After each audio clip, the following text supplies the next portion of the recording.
Welcome everyone, Happy New Year, and welcome to the first episode of the CanCOVID Speaker Series of this, what we hope is a very new year with new prospects in terms of health and well-being all around. Wishing all the best to everyone. My name is Susan Law. I'm the Knowledge Mobilization Lead for CanCOVID and Associate Professor at IHPME and Senior Scientist at Petroleum Health Partners, and delighted to be here with you today and welcome our speakers for today's session. Just a tiny bit of housekeeping. I would like to remind everybody that I'd appreciate it if you would mute your mics during the presentation, which should be about 20 minutes or so. And then do feel free to either post questions in the chat or turn your video on to ask a question, raise your hand. Kate, my colleague, will be helping to moderate all of that so that we can make sure we get through as many questions as we can near the end. And just to let you know that we will be posting a video of this recording of this session online on the CanCOVID website, so it's available to you and others following this. And just so I don't forget, please do join us next week to hear from Stephen Hoffman from CIHR Institute for Population and Public Health to talk about the UN roadway for recovery from COVID. So welcome, and a special welcome to Holger, Adrienne, and Tamara, who are going to talk to us about one-stop shopping for COVID-19 guidelines. Over to you, Holger, and thank you. Well, thank you. Thanks very much for having me, and I guess my colleagues too. You can see Adrienne and Tamara and myself right now on the video. I'm going to present on behalf of the three of us. I work at McMaster University. I've been a professor there for 10 years, and Adrienne and Tamara work with that COVID-19 team. I believe that some of the other members are actually on the Zoom webinar here today, which is great. I will be presenting, but at the end, certainly ask my colleagues to contribute as much as they can and want to. So I'm going to talk about a one-stop shopping, a recommendation map and gateway to contextualization, starting with my disclosures. I don't have any direct financial conflicts of interest. I co-chair the great working group that I will be mentioning a few times, director of Cochrane Canada. We've received funding for this work from, again, just a special thanks to the our two collaborators.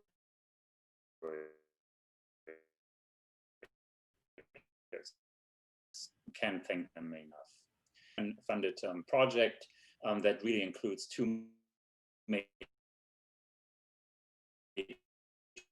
parts. I will be speaking about the second one here. I've worked on a collaboration with the Norwegian Institute of Public Health, focusing on appraising existing research, both from individual studies and synthesized evidence.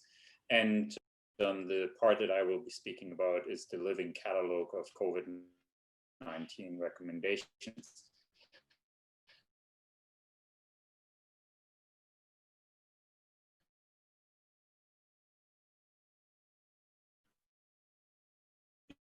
The idea is to present this platform, and I hate to guide, so I will be, I don't expect anything, but as my teammates know this morning, so I might have to flip back to the actual presentation.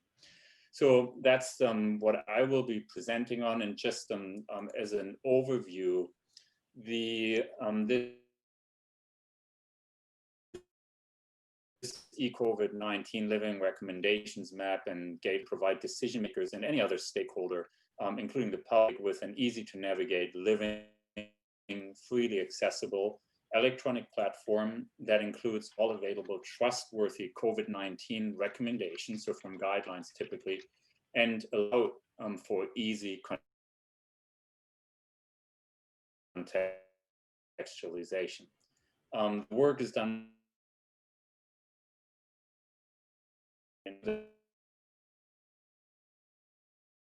also mentioned really, as I said, on to identify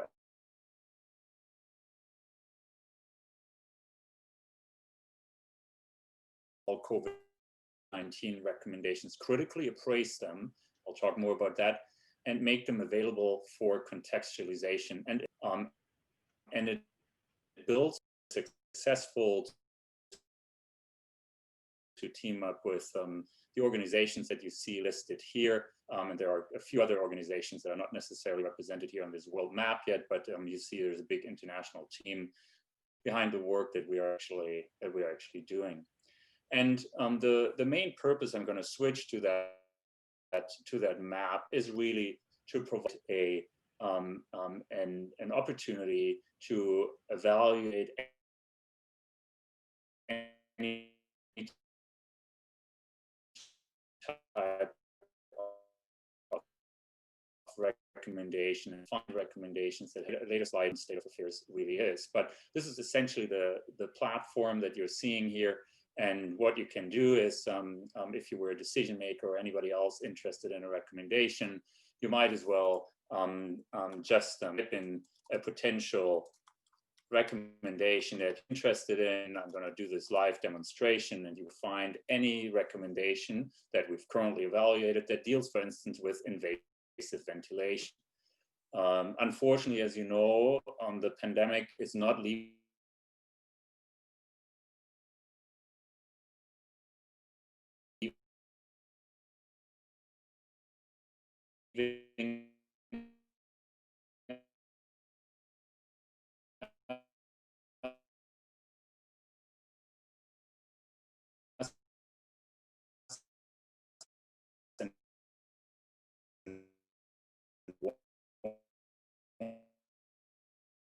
and leave us very quick on certain topics. This recommendation mapping is a new concept.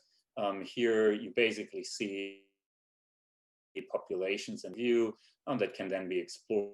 For instance, anticoagulant treatment. You have heard that one of the potential frequent underlying causes of death and disability is microvascular and macrovascular through respiratory failure. For instance, anticoagulants have been thought to prevent some of this, and there is a whole bunch of recommendations that can then be explored in this particular view. So I thought to start with just a quick overview of what the actual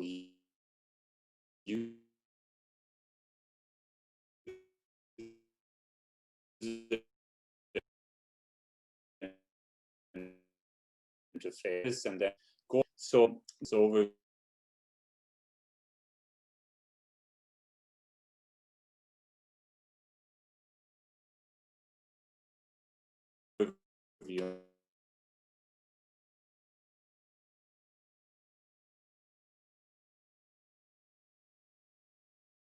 And we'll come back to that. But how did we actually get here? So this is a just a few slides.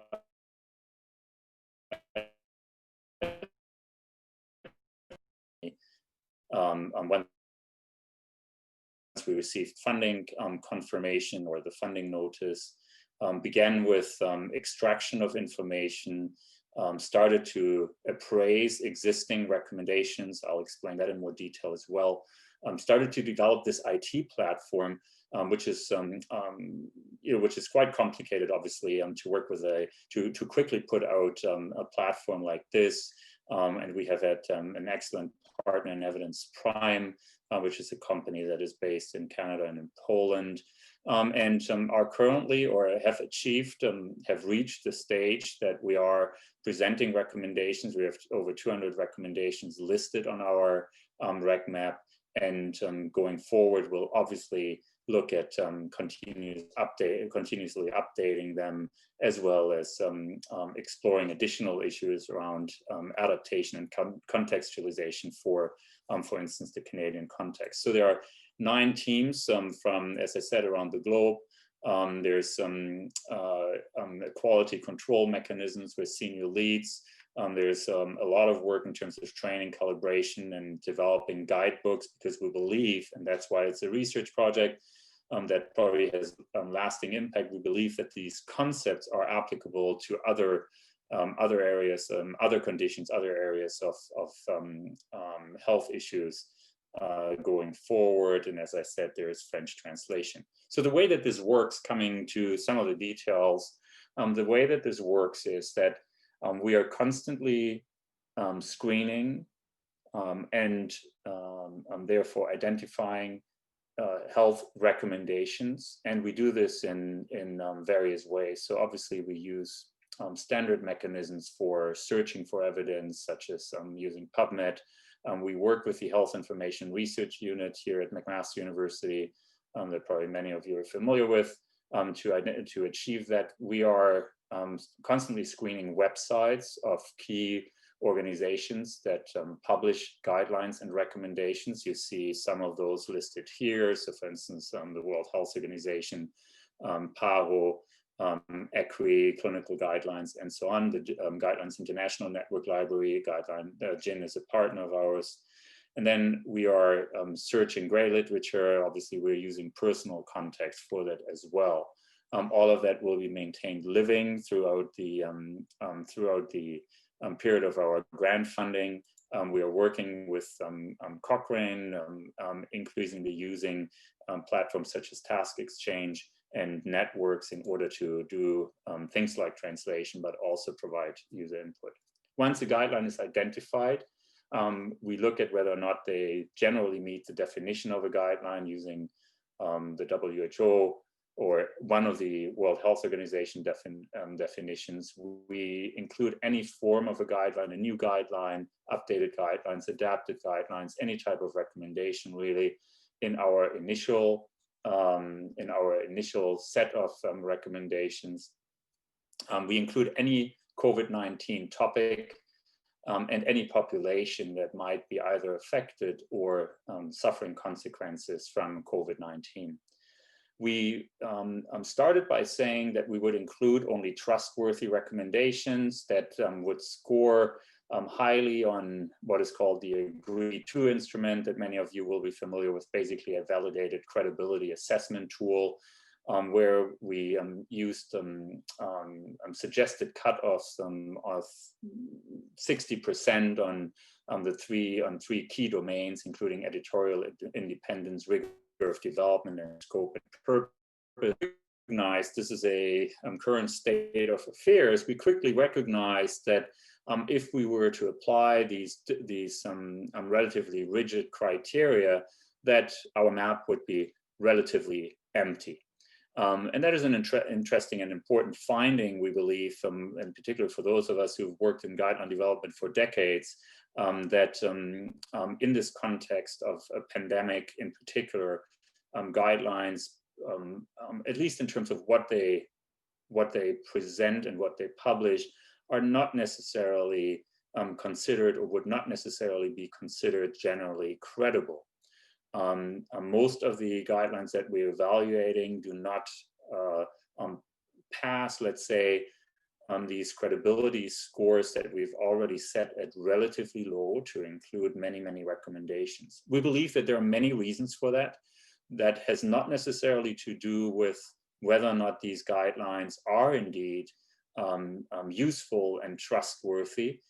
We believe that it has a lot to do with the way that the guidelines are developed in a pandemic situation, and we'll be exploring this further.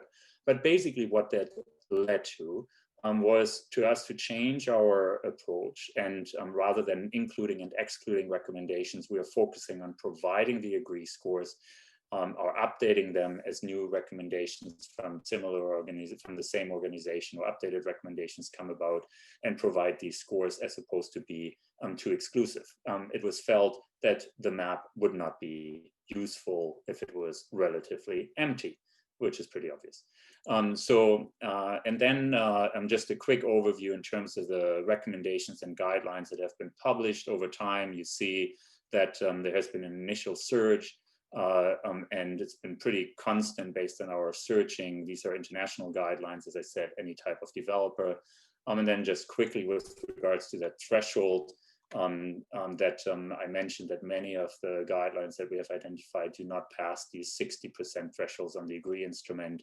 And this is information that we will also make publicly available eventually. Again, reasons are manifold, and this is what we are exploring in terms of our research that we're doing.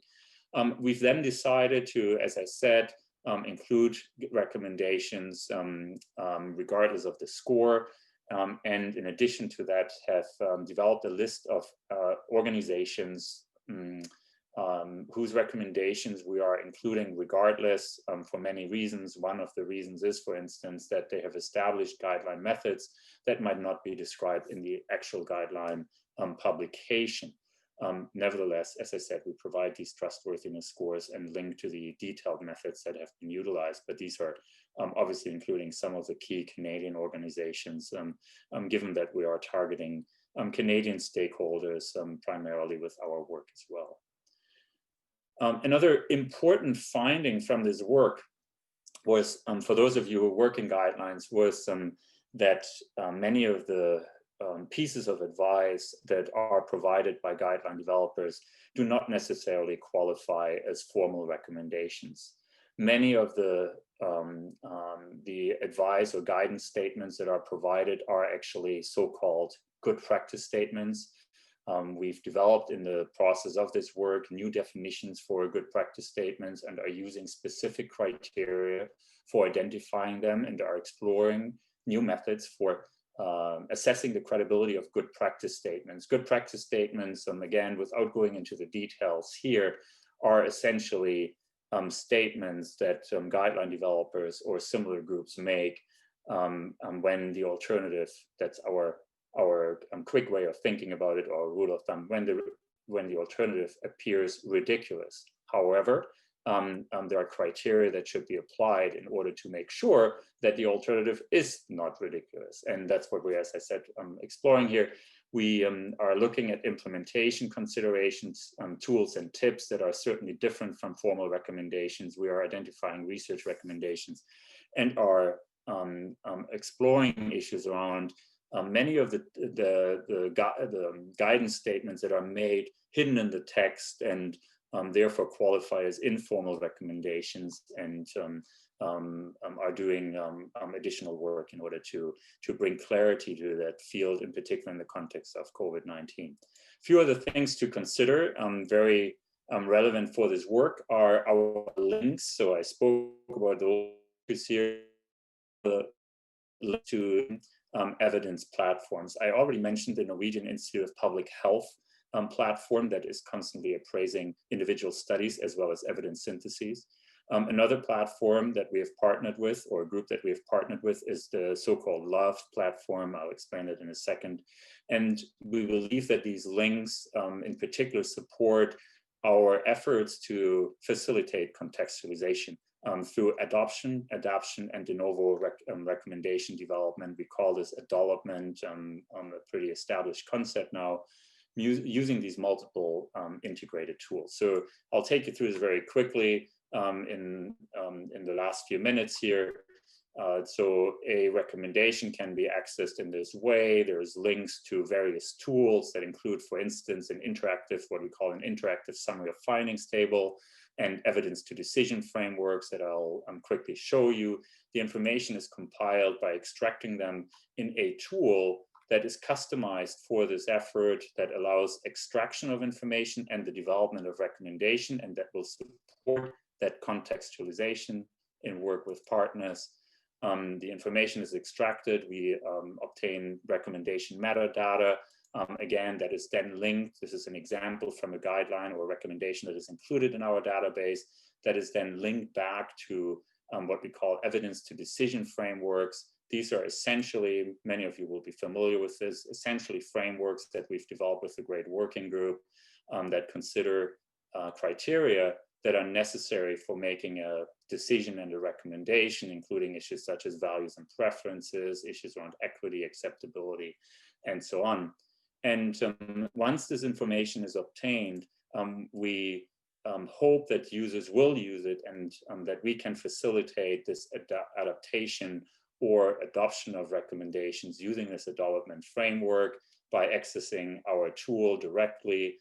So for instance, there may be information from a guideline, and a user might find through these through working with these two tools that I mentioned, evidence platforms, the Norwegian Institute of Public Health platform and the LAF platform to identify evidence that may be contextual, that may be particularly relevant, in this case, for instance, for Canada, to then include this local evidence and see whether or not judgments that an original guideline panel, for instance, about acceptability of an intervention have made are also acceptable on an actual local, provincial, or national level. As I said, we are working on this direct linkage to this LAF platform, have already a linkage to the evidence platform, the Norwegian evidence platform, so that people or users can then use the tools that we are providing to possibly adapt the recommendation. In short, the way that this works is, if you're thinking of evidence to decision criteria, the question is whether or not judgments by an original guideline panel or by others who have developed a recommendation are the same once they are contextualized, as I said, for instance, for a Canadian context. If they are, a recommendation would remain the same. If they are not, they may differ on the basis of these additional considerations. So we believe that this compilation of the evidence to decision frameworks is actually critical in order to facilitate the second part of, or the second goal of our research enterprise here. Indeed, many guidelines, however, will not have reported all of this information. So we intend to use a prioritization process to identify those where complete evidence to decision frameworks should be available, so that for instance, Canadian users could utilize this information to adopt or adapt a recommendation, so that information is always utilized in a contextual fashion when local decisions are made. And then just to come to a summary, we had about 20 minutes left here. I'll go a little bit back to our recommendation website here and show you what is possible with this website. So if a user goes in and searches, for instance, for recommendations on anticoagulation, they will find information with regards to the population intervention that were considered, population intervention linkage to what I mentioned, the WHO model list of essential medicines, a linkage to the evidence table that actually provides the original recommendation with synthesized evidence, and the two linkages to the portal. There's additional information that provides, for instance, information for why a recommendation was made. There is an interactive summary of findings table. Many of you will be familiar with that. That essentially is information that a user can use to understand, for instance, effect estimates of an intervention on a particular outcome, including visual overviews. All of that is included as part of the recommendations that are taken up. I mentioned the evidence to decision framework, so they will be, if they are completely available, accessible online and can then be utilized for this adaptation and adaptation effort. And obviously, all recommendations that we are listing have a source link so that users can go back and identify the original recommendations. Sorry, Okay. Holger, we do have to end at 4:30. So I don't know how many slides you have left, but this is my final slide. Fantastic. So my final slide. The key next steps for us are to build additional partnerships.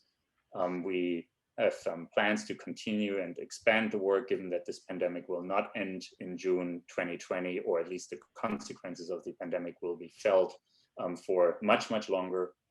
Development is a key issue, and rapid updating of the recommendations and accelerating our processes are key to us going forward, in particular with vaccination recommendations coming out now. Thanks so much. This is thank you slide. Fantastic. And I'm not sure if Adrienne or Tamara would like to add any comments. Just to say for myself, thanks for folks for joining and expressing your interest. We were able to launch this sort of later 2020. Now is the time for folks to use it. So we'd love for you to disseminate it through your networks and for you to engage with us as well. If you've used the platform, we would love to hear about it. Tamara? I just echo Adrienne's invitation for everyone's input, and we look forward to taking this to the next steps. Fantastic. Well, thank you very much for this work. It's just, I think Jim Thompson said it best. This is amazing. And congratulations actually to you and your team and the international effort that putting this together.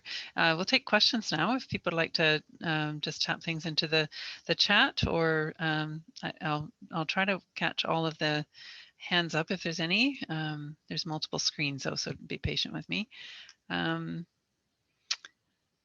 have a definition of development. Thank you.